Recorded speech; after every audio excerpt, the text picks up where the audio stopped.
Jesus was teaching in one of the synagogues on the Sabbath. A woman was there who had been disabled by a spirit for 18 years. She was bent over and couldn't stand up straight. When he saw her, Jesus called her to him and said, "Woman, you're set free from your sickness." He placed his hands on her, and she straightened up at once, and praised God. The synagogue leader, incensed that Jesus had healed on the Sabbath, said, "There's 6 days during which work is permitted. Come and be healed on those days, not on the Sabbath day." The Lord replied, "Hypocrites, don't each of you on the Sabbath untie your ox or donkey from its stall and lead it out to get a drink?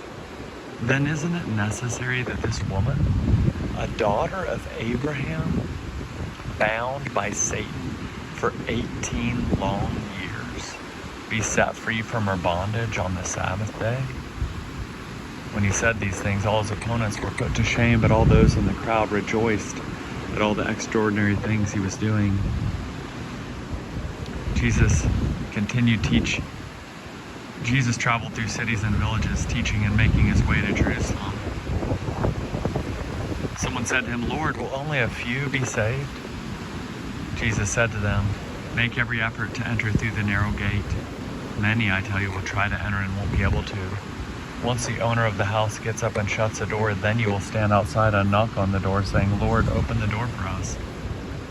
He will reply, 'I don't know you, or where you are from.' Then you'll begin to say, 'We ate and drank in your presence, and you taught in our streets.'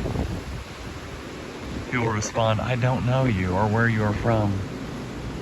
Go away from me, all you evildoers.' There will be weeping and grinding of teeth when you see Abraham, Isaac, Jacob, and all the prophets in God's kingdom. But you yourselves will be thrown out. People will come from east and west, north and south, and sit down to eat in God's kingdom. Look, those who are last will be first, and those who are first will be last." At that time, some Pharisees approached Jesus and said, "Go, get away from here, because Herod wants to kill you." Jesus said to them, "Go tell that fox, look, I'm throwing out demons and healing people today and tomorrow, and on the third day I will complete my work.